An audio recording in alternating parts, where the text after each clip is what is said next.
chicos, sean bienvenidos a la clase.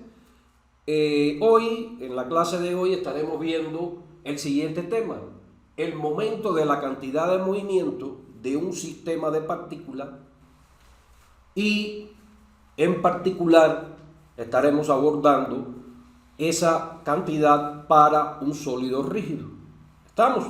Entonces, antes de comenzar, vamos a mostrar algunos ejemplos que les van a permitir utilizar simbología del álgebra de tensores, que aunque no es un objetivo de este curso, pues nos va a facilitar esa forma de escribir, nos va a facilitar poder desarrollar de manera más elegante las ecuaciones y fórmulas que vamos a estar deduciendo en el transcurso de la clase.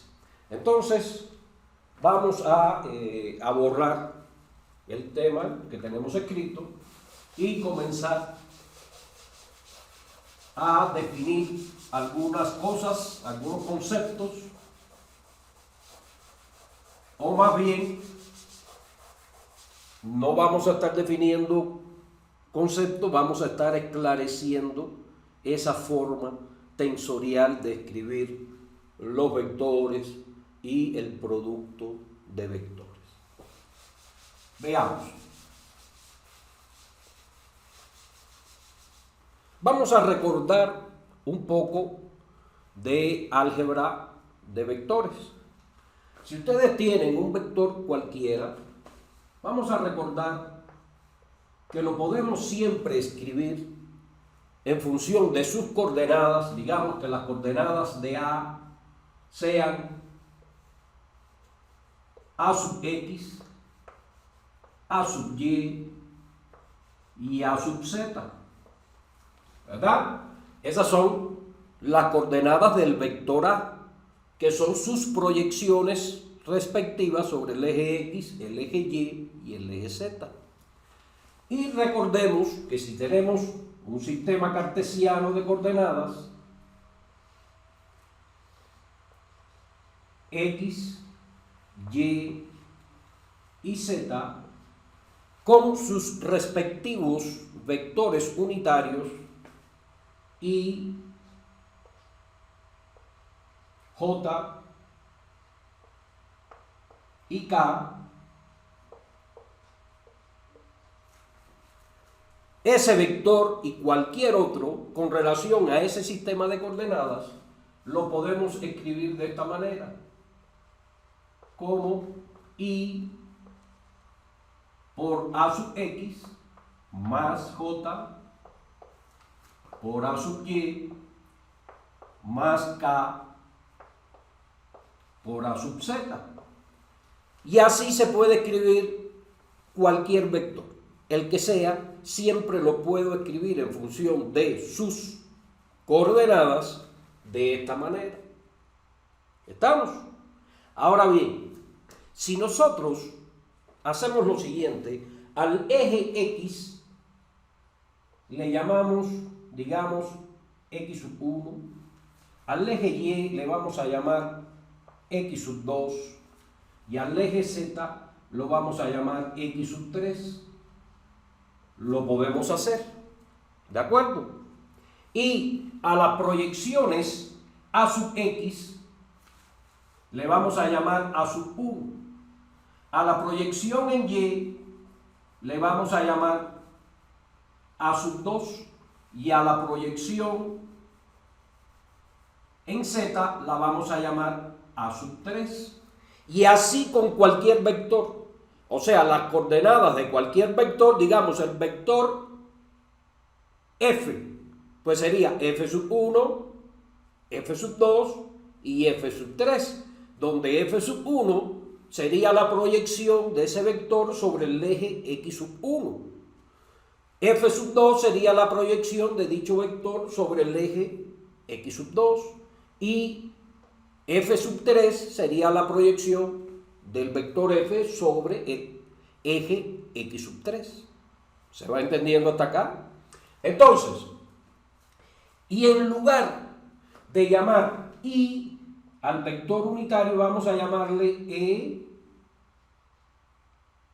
sub 1. A J le vamos a llamar E sub 2. Y acá lo vamos a llamar E sub 3. Fíjense que son equivalentes lo que estoy escribiendo. Entonces, el vector A, en ese caso, lo podría escribir de la siguiente manera, como E sub 1 por A sub 1 más E sub 2 por A sub 2 más E sub 3 por A sub 3. ¿Ya ven? En vez de escribirlo así, lo escribimos de esta otra manera. Pero eso es equivalente a decir que esto que tenemos acá es la sumatoria desde I igual a 1, o L, vamos a llamarle L si queremos, L desde 1 hasta 3, ¿verdad? Porque aquí hay 1, 2, 3 términos. ¿De quién? De E sub L por A sub L. ¿Ven? O sea, esto que tenemos acá lo podemos escribir de esta manera, que como ven es una forma más compacta de escribir el vector en función de sus coordenadas o proyecciones que escribir esto que tenemos acá. O sea, esto tal y como lo tenemos escrito aquí, nos resultaría más difícil encontrar una simbología cómoda para poderlo escribir de una forma compacta como lo tenemos acá, a través de una sumatoria. Pero esto se puede simplificar más aún. Noten que en este caso el subíndice L se repite en el mismo término. ¿De acuerdo? O sea, si en un mismo término, se repite el subíndice L dos veces, como aquí, dos veces, eso yo puedo sustituir todo esto por simplemente esto que tenemos acá.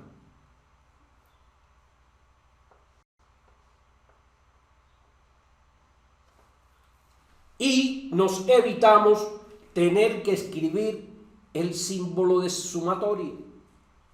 Y sencillamente debemos hacer la salvedad. Si estoy en un espacio de 2 dimensiones, L puede tomar los valores 1 y 2. Si estoy en el espacio de 3 dimensiones, L puede tomar los valores 1, 2 y 3. Si estoy en un espacio de 5 dimensiones, L puede tomar los valores 1, 2, 3, 4 y hasta 5. Aquí vamos a estar trabajando solamente con espacios de 3 dimensiones. Y por eso L o M, el subíndice que se esté repitiendo, no importa la letra que utilicemos para simbolizarlo, pero ese subíndice va a tomar los valores 1, 2 y 3, porque vamos a estar trabajando en un espacio de 3 dimensiones. Pero vean cómo pudimos, utilizando esta nomenclatura o esta simbología, que es una forma inherente a la simbología que se utiliza en el cálculo tensorial, y un vector es un tensor también de rango 1. Bien, un tensor es decir, un vector es un tensor de rango 1. ¿Estamos? Entonces, podemos escribirlo en notación tensorial. Entonces, toda esta suma la estamos simplificando y escribiendo en esta forma tan simple. Entonces, así las cosas, con esa simbología, ya sabemos cómo podemos escribir cualquier vector. Fíjense que estamos llamando a los ejes coordenados de este sistema, estamos renombrando los ejes X, Y y Z por X sub 1, X sub 2 y X sub 3. Y a los versores o vectores unitarios que están dirigidos según las direcciones de cada uno de esos ejes, lo estamos llamando E sub 1, E sub 2 y E sub 3 respectivamente.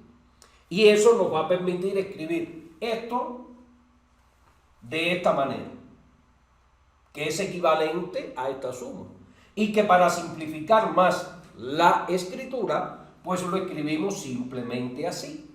¿Cómo nos damos cuenta de que este símbolo que tenemos acá representa una suma? Porque se está repitiendo en el mismo término dos veces el subíndice. ¿De acuerdo? Entonces vamos a tener eso en cuenta. Y vamos a ver ahora cómo vamos a representar el producto escalar entre dos vectores. Veamos.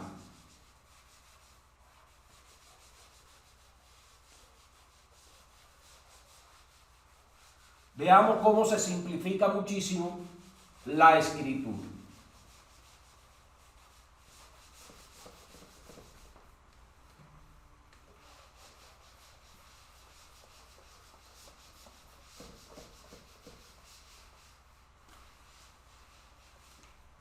Aquí tenemos el vector A. Ahora, si tenemos un vector B, pues igual, sus proyecciones las vamos a denotar como B sub 1, B sub 2 y B sub 3. El producto escalar entre esos dos vectores, recuerden que es el módulo del primero por el módulo del segundo por el coseno del ángulo entre ellos, pero si conocemos sus coordenadas o proyecciones sobre cada uno de los ejes, simplemente escribimos ese producto de la siguiente manera. Lo vamos a escribir como A sub 1 por B sub 1. O sea, A sub X por B sub X, más A sub 2 por B sub 2. O sea, A sub Y por B sub Y, para recordar cuando los nombres eran X, Y y Z de los ejes. Más A sub 3 por B sub 3. Pero esto, ¿cómo lo podemos escribir? Como una sumatoria. Sumatoria desde 1 hasta 3 de A sub L. Vamos a llamarle L al subíndice de sumación, al índice de sumación. Le podíamos llamar I, J, M, K, cualquier letra. Vamos a utilizar L para que no, en su mente no se encasillen con la letra I.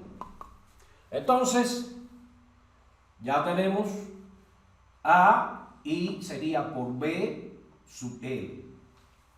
Y para simplificar esto, como se está repitiendo el subíndice dos veces, sencillamente escribimos A sub L, B sub L.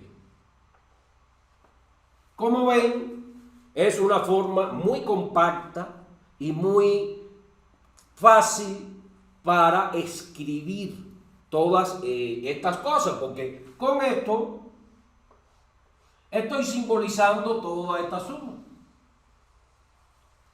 Mientras que cuando utilizo los ejes X, Y, Z, I, J, K para los vectores unitarios, pues está muy difícil poder escribir en una forma tan compacta.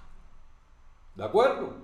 Entonces, Esto se estudiaría en álgebra tensorial.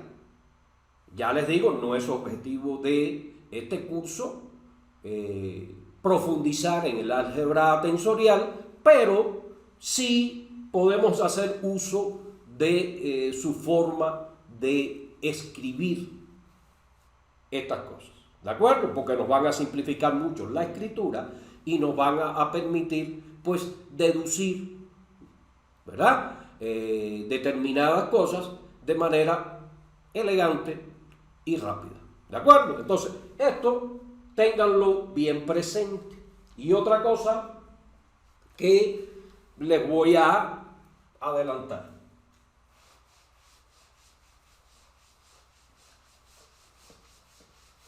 Como ven, esto es muy fácil de utilizar, no tiene ninguna complejidad, simplemente es aprender qué queremos decir con la simbología y ya todo se nos va a hacer pues muy fácil. Entonces, veamos lo siguiente. Si yo escribo este símbolo, fíjense, este símbolo es una delta, eso se llama delta, delta de Kronecker, y voy a escribir dos subíndices, digamos L y M, por poner un ejemplo. Pues bien, ese símbolo delta de Kronecker simboliza lo siguiente. Ese símbolo toma el valor 1, toma el valor 1, valdrá 1 si L y M son iguales, y tomará el valor 0 en el caso de que L y M sean desiguales. Ese símbolo vamos a estarlo utilizando con mucha frecuencia, ¿de acuerdo? Entonces, por ejemplo, si nosotros tenemos lo siguiente, A, L, eso va a ser igual a, lo podemos escribir como delta de Kronecker L, M por A sub M. Quiere decir que podemos pasar del subíndice M al subíndice L a través de la delta de Kronecker, ¿de acuerdo? Entonces, podemos escribir haciendo uso de delta de Kronecker, podemos pasar de un subíndice M a un subíndice L, digamos. Fíjense cómo va a funcionar esto. ¿Qué subíndice se está repitiendo en este término? El subíndice M. Eso indica que sería delta de Kronecker L y sería 1 a 1 más delta de Kronecker sub L 2 a 2 más delta de Kronecker sub L 3 a 3, porque el subíndice M es el que se repite, pero L permanece. Y entonces fíjense, noten lo siguiente, A sub 1, ¿a qué sería igual A sub 1? Vamos a anotarlo aquí, A sub 1. Si A es A sub 1, quiere decir que L, donde quiera que esté L, va a 1. Entonces, A sub 1, delta de Kronecker 1, 1, es 1, es decir, 1 igual a 1, por lo tanto da como resultado 1, quiere decir que da A sub 1. Mientras que el resto, 1 no es igual a 2, y 3 no, y 1 no es igual a 3. Por lo tanto, esto va a dar 0, esto va a dar 0, y me queda que efectivamente, como debía ser, A sub 1 es igual a A sub 1. Por lo tanto, yo puedo escribir la proyección del vector, ¿verdad?, de esta manera. Y eso me va a permitir pasar de un subíndice M a un subíndice L, haciendo uso de la delta de Kronecker que tiene esta propiedad, que es igual a 1 cuando ambos subíndices L y M son iguales, y va a ser igual a 0 cuando los subíndices sean diferentes. ¿De acuerdo? Entonces, teniendo eso en mente, ahora sí, ya vamos a pasar a desarrollar lo relacionado con el momento de la cantidad de movimiento para un sistema de partículas. Vamos a borrar todo esto.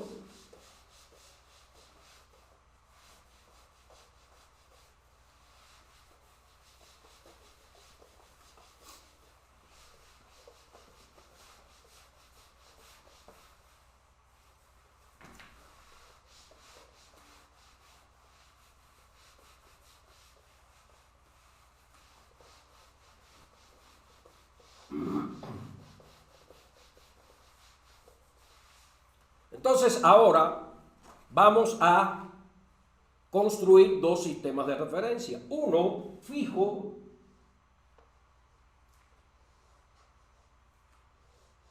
cuyas coordenadas serán X, Y y Z. Y otro móvil, otro sistema de coordenadas móvil, cuyas coordenadas van a ser X sub 1, X sub 2 y X sub 3. Entonces, el radiovector de posición que determina el origen, la posición del origen del sistema móvil con relación al fijo, lo vamos a llamar R sub 0. Vamos a llamarlo R sub 0.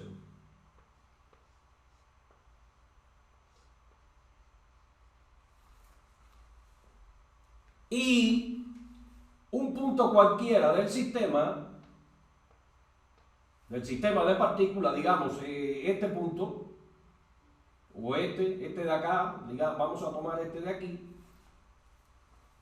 el radiovector con relación a el sistema de referencia fijo, simplemente lo vamos a llamar R. R simplemente. Y al radiovector con relación al sistema de referencia móvil lo vamos a llamar R sub I. R minúscula sub I. Y este va a ser R mayúscula sub I. Disculpen. R mayúscula sub I. Entonces, de esta relación entre los vectores, de aquí del dibujo, se ve claramente que tenemos lo siguiente. R sub I mayúscula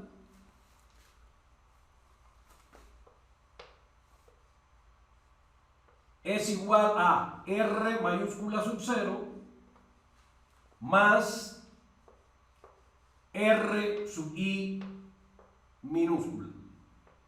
¿Bien? Entonces,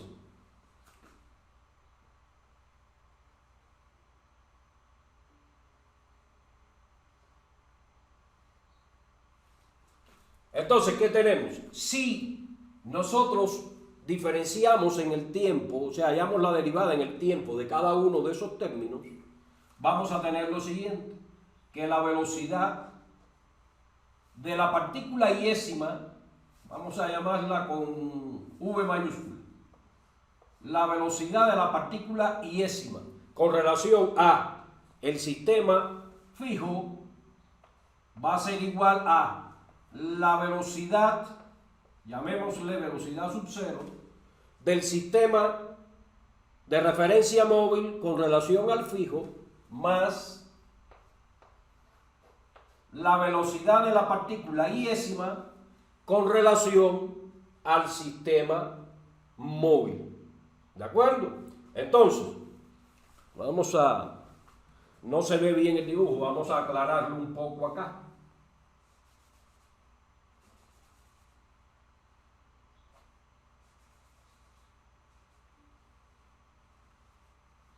Este sería el vector, el radiovector de posición R sub I. R sub I. Entonces, ya teniendo esto y recordando que el momento de la cantidad de movimiento es igual para un sistema de partículas, es igual a la sumatoria por I de M sub I ¿por quién? Por el producto vectorial de R sub I por la velocidad V mayúscula sub I. ¿De acuerdo? Perdón, esta aquí sería R mayúscula sub I. R mayúscula sub I.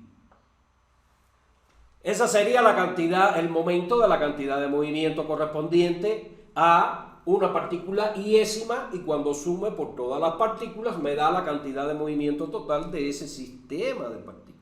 ¿De acuerdo? Que va a ser igual a, recuerden que la masa por la velocidad, ¿quién me da? Me da la cantidad de movimiento de la partícula en cuestión. Entonces, con esto, ¿qué vamos a hacer? Pues vamos a sustituir esta velocidad, la sustituimos acá. Y este radiovector lo sustituimos acá. Y al sustituir nos va a quedar lo siguiente. Nos va a quedar que L va a ser igual a la sumatoria por M, o sea, la sumatoria por I, disculpen. ¿De quién? De, ahora escribimos esto, R sub 0 más R sub I, que va a multiplicar a vectorialmente a V sub 0 más V sub I. V minúscula sub I. ¿De acuerdo? Entonces, ya lo que tenemos que hacer es resolver justamente este producto y ver qué nos queda. Vamos a hacerlo. Vamos a borrar todo esto y resolver nuestro producto. Ya vamos a borrar aquí.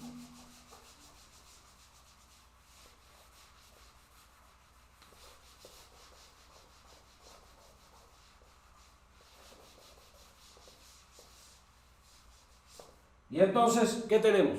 Que L, o sea, el momento de la cantidad de movimiento, ¿a quién va a ser igual? A. Vamos a poner la sumatoria por I de M sub I y vamos a poner un gran corchete. ¿Y qué tenemos? R sub 0 multiplicado vectorialmente por V sub 0. O sea, tenemos R mayúscula sub 0 vectorialmente por V minúscula sub 0. ¿De acuerdo? Más, ahora le toca R sub 0 multiplicado vectorialmente por R sub I, por V sub I, perdón. Más, ¿quién tenemos ahora? R sub I minúscula por V sub 0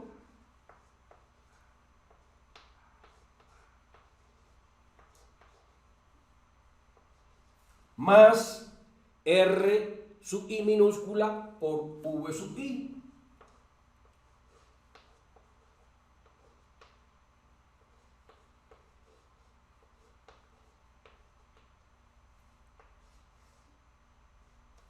Tenemos eso.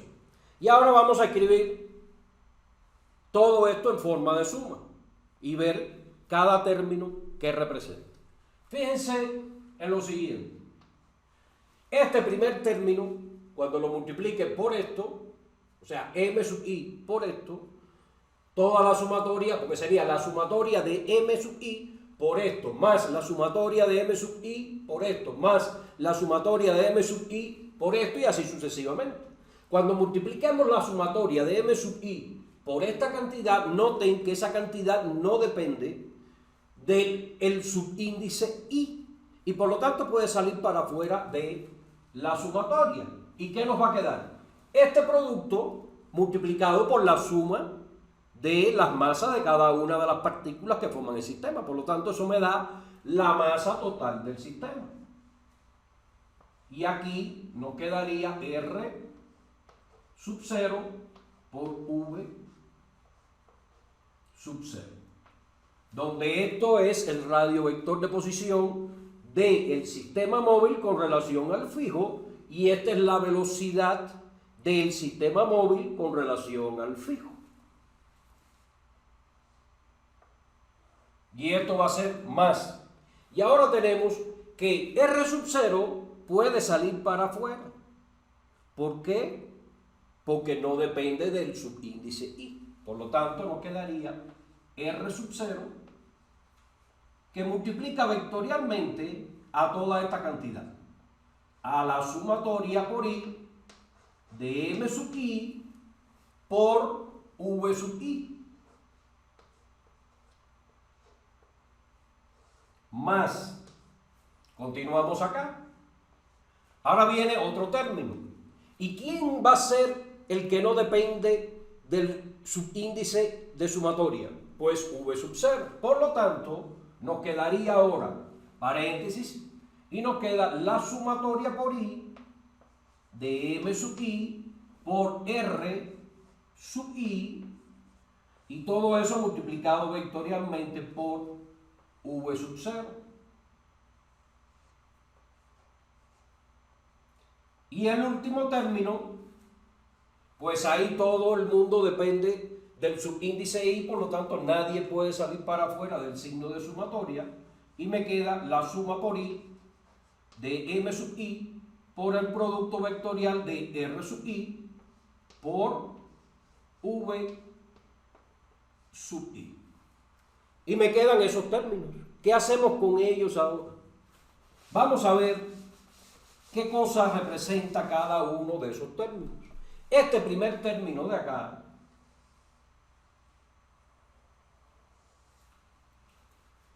sí, fíjense que hasta ahora esto es en general. O sea, esto que tenemos es para cualquier sistema de partículas.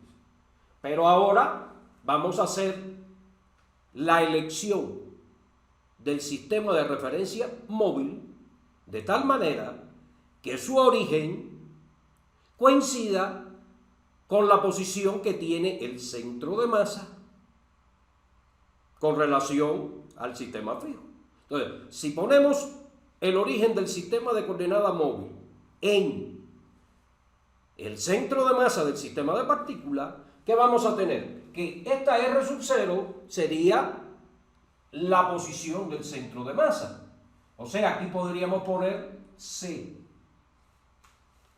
Y la velocidad del sistema móvil sería la velocidad del centro de masa. Aquí podemos poner C. Entonces aquí ponemos C. Y aquí ponemos C.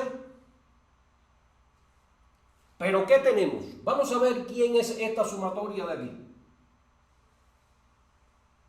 Vamos a ver esta sumatoria de aquí a qué es igual. Esto va a ser igual, esa sumatoria, recuerden cómo se determina la velocidad del centro de masa. Esto va a ser igual a la masa total del cuerpo por la velocidad del centro de masa, pero no cualquier velocidad del centro de masa, sino la velocidad del centro de masa con relación al centro de masa, porque esta de aquí es con relación al sistema de referencia fijo, pero esta de aquí es la velocidad del centro de masa con relación al propio sistema de referencia asociado al centro de masa. Y por lo tanto, esta velocidad es 0. Y por ende, todo este término es 0. Por ello, podemos simplemente eliminar este término. Lo eliminamos de acá.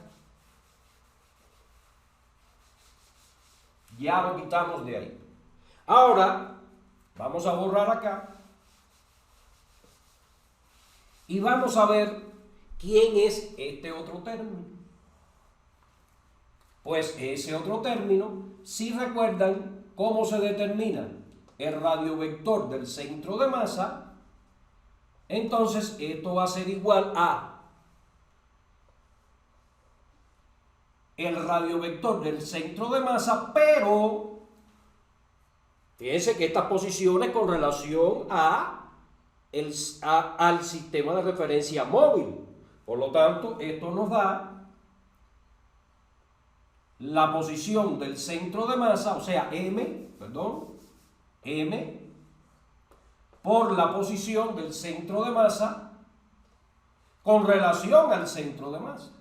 Y nuevamente esto es 0, porque la posición del centro de masa con relación a él mismo es 0. Y por ende este término es 0 y por ello todo esto es 0. Entonces lo podemos quitar de ahí.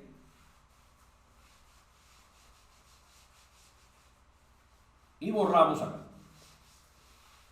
Entonces, nos quedó en definitiva este término de acá.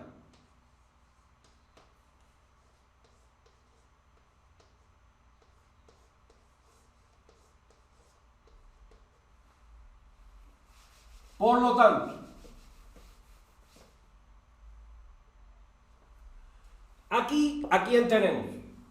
Pues esta es el momento de la cantidad de movimiento del sistema de partículas como un todo. El sistema de partículas como un todo. Es como si toda la masa del sistema estuviera concentrada en el centro de masa de ese sistema. Y esta es la velocidad de ese sistema como un todo. Y esta es la velocidad de ese sistema como un todo, pero con relación a el sistema de referencia fijo. Por lo tanto, vamos a llamarle L0 simplemente. O sea, esto es con relación al sistema de referencia fijo. Y este otro término,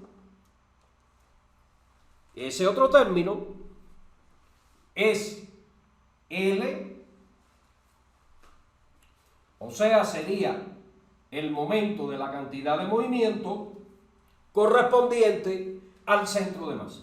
Vamos a llamarle L0. ¿De quién? Del sistema de partículas. Esto es el sistema como un todo, con relación a el sistema de referencia fijo.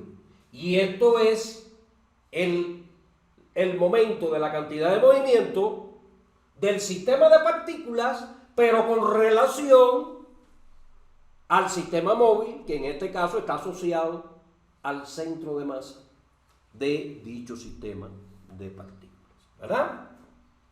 Ahora vamos a trabajar solamente con esta parte, o sea, con la parte correspondiente al momento de la cantidad de movimiento del sistema de partículas con relación a el centro de masa. Entonces vamos a borrar todo lo demás y nos vamos a quedar solo con ese término que es con el que vamos a estar trabajando.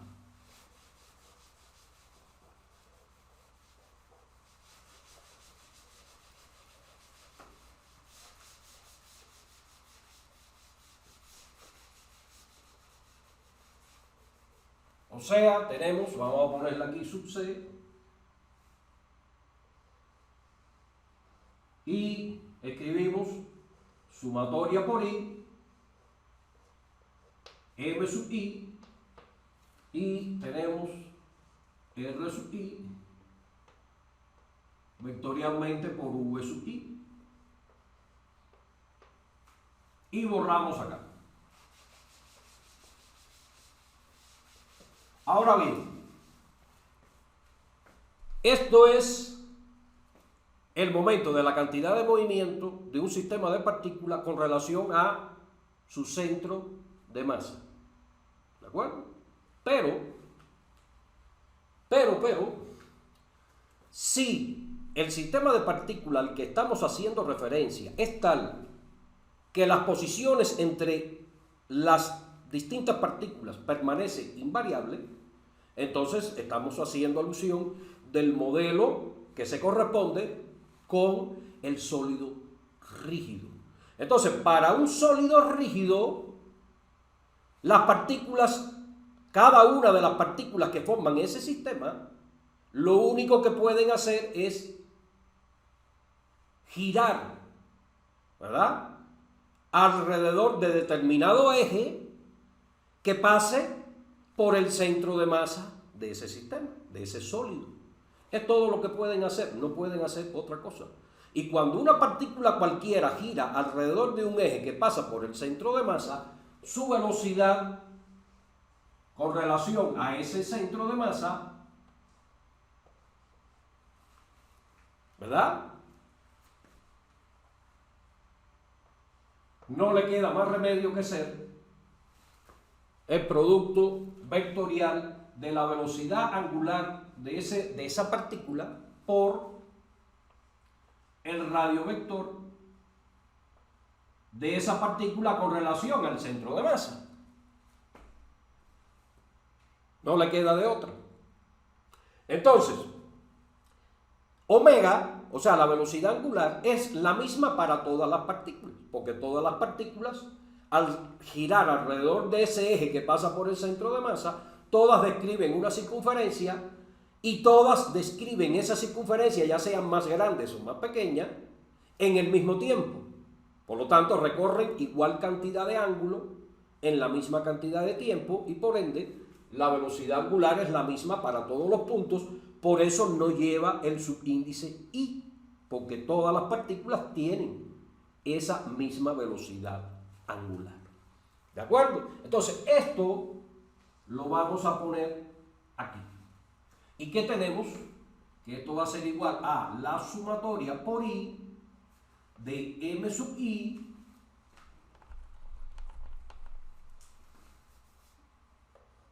de M sub I por R multiplicado vectorialmente por este producto vectorial.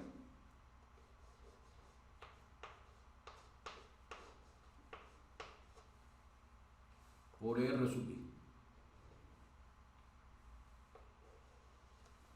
Y entonces, ¿qué vamos a hacer ahora? Pues aplicar las relaciones conocidas del cálculo vectorial. Esto es un producto vectorial triple. Y entonces esto lo podemos escribir de la siguiente manera. Vamos a borrar acá. Y vamos a escribir esto de la siguiente forma.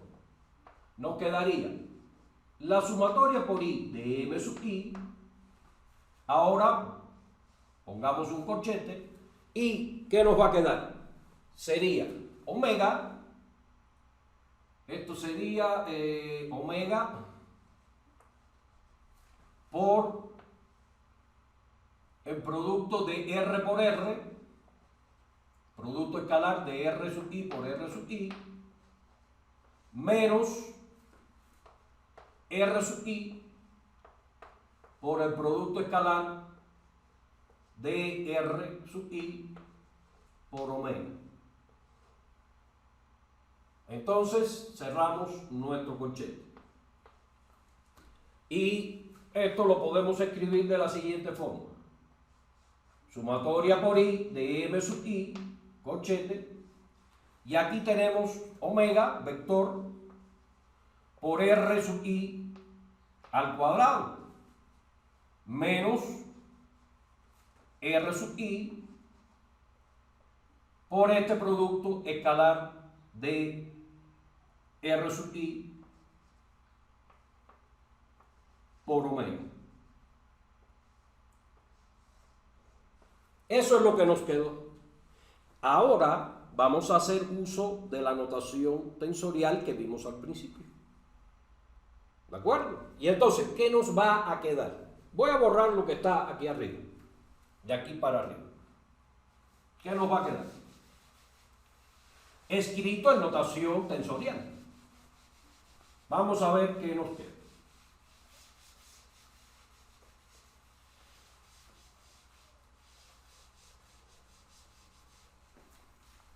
Ya tenemos que esto es L, que es un vector.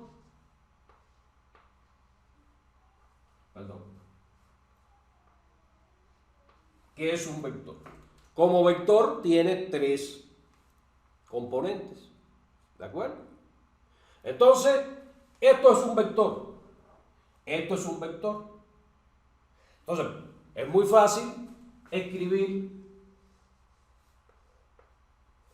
este vector, una componente cualquiera de ese vector, vamos a llamarle sub J. J es 1, 2 y 3. Son los valores que toma J. Por lo tanto, L sub C1 es la proyección de L sub C, del vector L sub C, sobre el eje X. L sub C2 sería la proyección de ese vector sobre el eje Y y así sucesivamente. Entonces, esto se va a poder escribir de esta manera: sumatoria por I de M sub I. Y ahora, esto es un vector que tiene componentes, o proyecciones, omega sub 1, omega sub 2 y omega sub 3 respectivamente. Pero como tenemos la jésima proyección, aquí va omega J, vamos a poner nuestro corchete, omega J por R al cuadrado, pero R al cuadrado, R sub I al cuadrado, lo podemos escribir como R sub I, vamos a utilizar el subíndice L al cuadrado. ¿De acuerdo? Porque esto sería multiplicar R sub I L, o sea, la proyección de R sub I sobre L. De hecho, esto se puede escribir de esta manera, porque la proyección del radio vector sobre los ejes coordenados tienen el mismo nombre del eje coordenado. Por lo tanto, esto sería X sub I, X sub I, L al cuadrado. O sea, sería X sub I, L por X sub I, L. Y recuerden que eso es una sumatoria, que me daría X sub I, me daría X sub 1 al cuadrado más X sub 2, X sub I 2 al cuadrado más X sub I 3 al cuadrado. Y eso es el cuadrado del vector. Entonces, menos, y ahora tenemos X sub J por este producto escalar. Pero ese producto escalar, ¿quién es? Es omega, llamémosle omega sub K, podemos llamarle así, por R sub K. O sea, lo podemos poner aquí. O sea, X sub K por omega sub K. Al fin de cuentas sería este producto escalar. Recuerden que aquí se está repitiendo, por lo tanto sería X sub 1, omega sub 1, más X sub 2, omega sub 2, más X sub 3, omega sub 3. Estamos escribiendo este producto escalar de esta manera. Y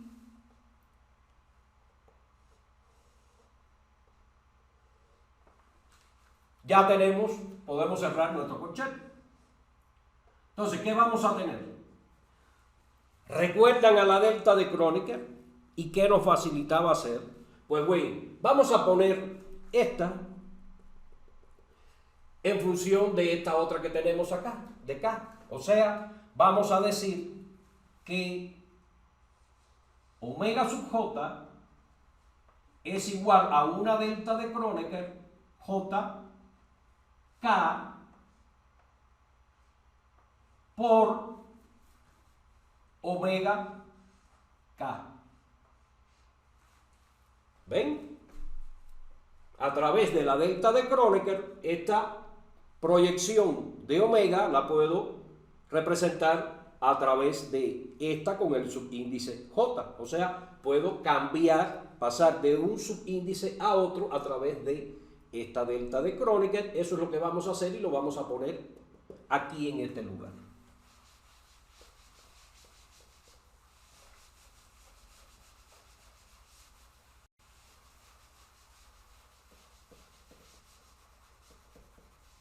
Y entonces, haciendo eso, nos va a quedar que L sub CJ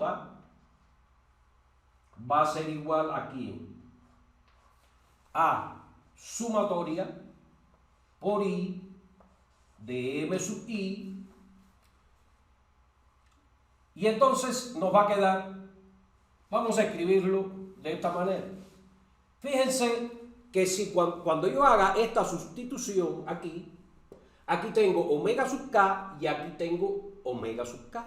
O sea, esto le puse entre paréntesis, pero no necesariamente había que ponerlo entre paréntesis.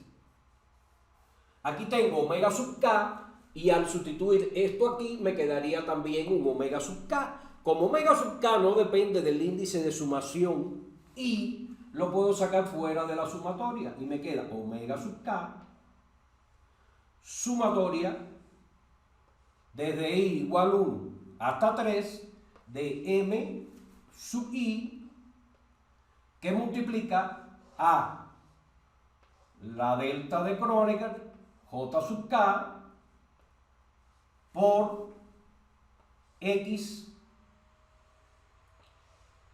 sub I L al cuadrado, ¿verdad?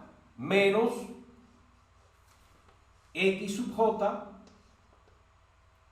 y X sub K.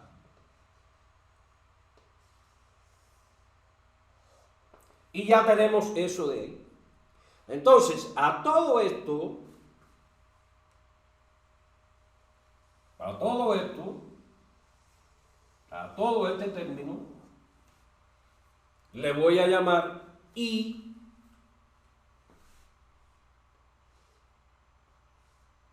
J K.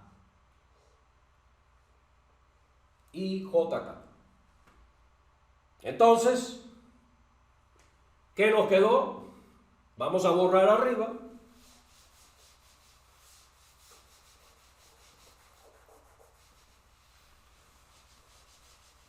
Y nos quedó omega K por I J K. A esto de aquí es a lo que le llamamos tensor de inercia. Este va a ser el tensor de inercia. Es una cantidad tensorial, es un tensor de segundo rango, que como vamos a ver, es simétrico. ¿Por qué es simétrico? Porque fíjense que si cambio la I por la K, o sea, la intercambio I por K, en lugar de poner I JK, pongo I KJ, ¿qué va a pasar? Aquí esto cambia, pero sigue siendo 1 si son iguales y 0 si son desiguales. Y cambia el orden de estas dos. Pero ese producto es conmutativo, cumple con la ley conmutativa, por lo tanto sigue siendo exactamente lo mismo. Por lo tanto, estas dos componentes de ese tensor son iguales. Por lo tanto, es un tensor que además de ser de segundo rango, es simétrico. Y todo tensor de segundo rango tiene 9 componentes. ¿De acuerdo?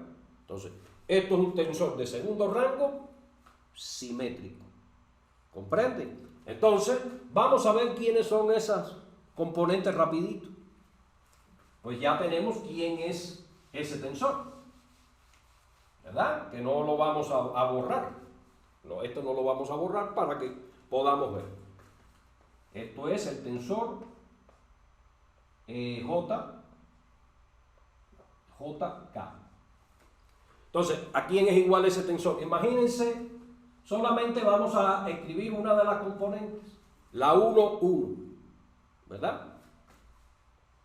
Y recuerden que todo tensor de segundo rango se puede representar en forma de matriz.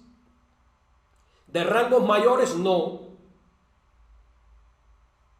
De tercer rango no lo puedo representar como una matriz. En todo caso lo puedo ordenar en una tabla, pero tendría que ser tridimensional la tabla. Pero de segundo rango lo puedo representar como una matriz de tres columnas con tres filas, ¿verdad? Este sería el elemento de la matriz 1, 1, tendría el 1, 2, el 1, 3, después el 2, 1, el 2, 2 y el 2, 3, y después el 3, 1, el 3, 2 y el 3, 3, ¿de acuerdo? Vamos a ver el primer elemento 1, 1. ¿Qué tenemos? Sería la sumatoria por i de m sub i, ¿y qué nos va a quedar aquí? Una suma, ¿verdad? Porque esto sería ¿quién? Tenemos 1, 1, entonces esto va a ser igual ¿a quién? A 1. Por lo tanto nos queda x al cuadrado solamente, x sub i l al cuadrado, que eso es lo mismo que decir x1 al cuadrado más x2 al cuadrado más x3 al cuadrado. Sería esto que tengo aquí, ¿de acuerdo? Menos, ahora, i y j son iguales, cada uno es 1, por lo tanto esto sería x1 al cuadrado. Este x1 al cuadrado se va con este otro x1 al cuadrado, ¿y qué me quedó? Simplemente esto se fue, esto se fue, y aquí voy a poner un paréntesis. O sea, x2 al cuadrado más x3 al cuadrado. ¿Ven? Que sería equivalente a poner aquí y al cuadrado más z al cuadrado. ¿Comprenden? Entonces, esto aquí sub i, disculpen, aquí sería sub i. O sea, quedaría x sub i al cuadrado, que diga, perdón, x sub 2, x sub i 2 al cuadrado más x sub 3, x sub i 3 al cuadrado. Entonces, así nos quedaría el elemento número 1 de esa matriz que representa al tensor de inercia. O sea, si vamos a la simbología de los ejes coordenados x, y y z, entonces esto sería y al cuadrado, y sub i al cuadrado, más z sub i al cuadrado. ¿Se entiende? Entonces, si queremos otro cualquiera, por ejemplo, el elemento 2, 1 o 1, 2, digamos, vamos a hallar el elemento, vamos a borrar aquí arriba, y vamos a escribir, por ejemplo, el elemento de la matriz 1, 2, por ejemplo. ¿Qué tendría? Este término es 0, porque recuerden que si son diferentes I y J, la delta de Kronecker vale 0, y por lo tanto, ¿qué es lo que voy a tener? Simplemente menos la sumatoria por I de M sub I por este producto, por X1 y por X, es decir, por XI1 por XI. Esto es X sub I, disculpen, y X sub I aquí. Y X sub I